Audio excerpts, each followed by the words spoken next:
మంత్రికి గుర్తింపే లేదు.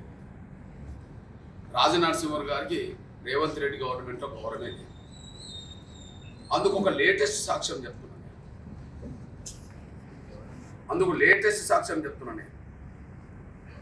మార్చి 7వ తారీఖు నాడు హైదరాబాద్లో బాబు జగ్జీవన్ రామ్ భవనం ప్రారంభోత్సవం జరిగింది.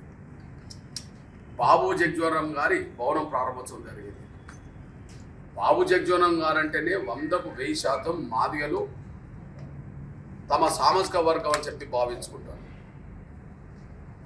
ఆయన దేశానికి చేసిన సేవల్ని గుర్తుంచుకునే కాడ, ఇప్పుడు ఆయన విగ్రహాలు ఏర్పాటు చేసే కాడ, ఆయనను స్మరించుకునే కాడ మాదిగలే ముందు వరుసలు ఉంటారు. అంటే బాబు జగ్జీవన్ రామే మాదిగ కాబట్టి మాదిగలు ఆయన సేవల్ని ప్రథమంగా గుర్తించుకుంటారు.